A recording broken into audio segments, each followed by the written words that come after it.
ጤና ይስጥልን ውድ የዩቲዩብ ቤተሰቦቻችን፣ በዛሬ ቪዲዮ ስለ እርግዝና ምርመራ ማወቅ ያለባችሁ ነገር በዝርዝር እናያለን። ለመከታተል አብራችሁን ቆዩ።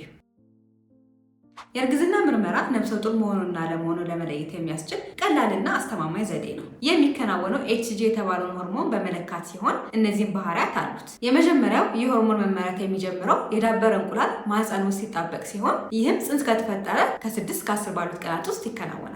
በምርመራ ወቅት ኤችሲጂ ሆርሞን ከተገኘ ውጤቱ አዎንታዊ ወይንም እርግዝና መኖሩን ያሳያል።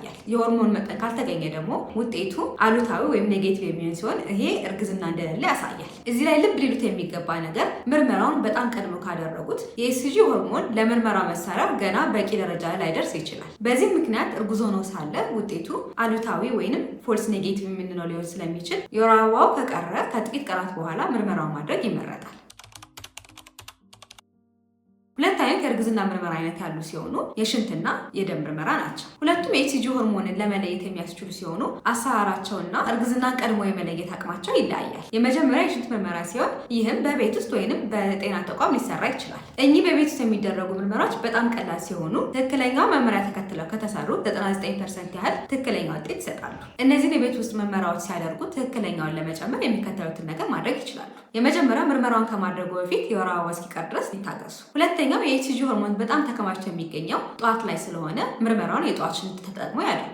ሶስተኛ ሽንቶን ሊያቀጥነው ወይም ሆርሞኑን ሊበርዘው ስለሚችል ምርመራውን ከማድረጉ በፊት ብዙ ውሃ ባይጠጡ ይመከራል። አራተኛ ምርመራውን ከማድረጉ በፊት የመመርመሪያ መሳሪያውን ኤክስፓይሬሽን ዴት ቼክ ያድርጉት። ካርቶኑ ላይ ያሉትን መመሪያዎችን በትክክል ይከተሉ። አምስተኛ ኤችሲጂ ሆርሞን የያዙ የመካንነት ሕክምና መድኃኒቶችን የሚወስዱ ከሆነ እነዚህ መድኃኒቶች ምርመራው ላይ ተጽዕኖ እንደሚያሳድሩ ይወቁ።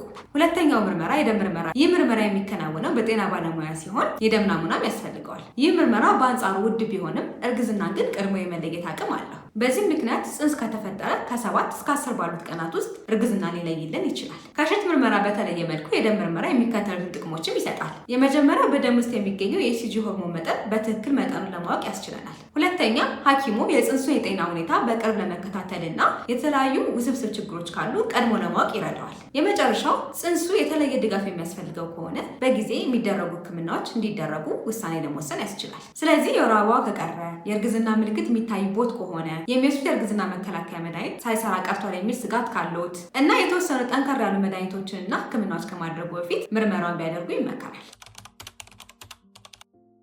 በቤት ውስጥ የሚደረግ የእርግዝና ምርመራ በጥቂት ደቂቃዎች ውስጥ ውጤት የሚያሳይ ሲሆን በትክክለኛ መንገድ ለመተርጎምም የሚከተሉትን ምክሮች ይከተሉ። የመጀመሪያው ውጤቱን በመመሪያው መሰረት በተባለው ሰዓት ይዩት። ከተባለው ሰዓት አሳልፎ ማየት የትነት መስመር እንዲፈጠር ስለሚያደርግ ውጤቱ እርግዝና ሳይኖር በስህተት አዎንታዊ መልስ ወይም ፖዘቲቭ መልስ ሊሰጠን ይችላል። ሁለተኛው መመርመሪያው ላይ ያለው መስመር ደብዛዛ ቢሆንም እርግዝና እንዳለ ሊያሳይ ይችላል። ይህም የሚከሰተው ሆርሞኑ በጣም ትንሽ ሳለ ምርመራውን ስናደርገው ነው። ሶስተኛ ውጤቱ ግልጽ ካልሆነ፣ የእርግዝና ምልክት ኑሮት የመመርመሪያው መሳሪያ ኔጌቲቭ የሚል ከሆነ ወይንም ለማንበብ ከተቸገሩ ከ48 ሰዓት በኋላ ምርመራውን እንደገና ይስሩት ወይንም ለተሻለ ውሳኔ ሐኪሙን ያማክሩ።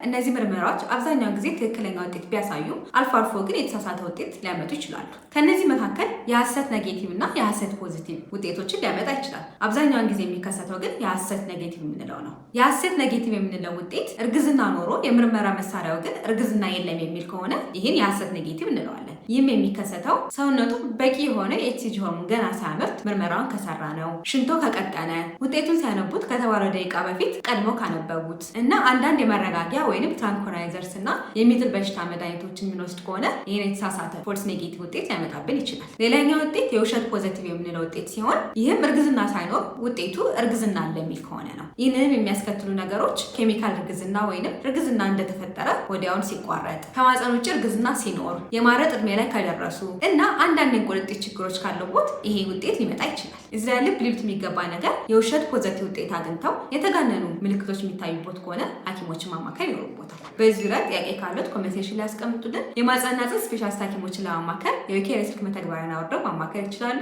ቸር ሰንብቱ።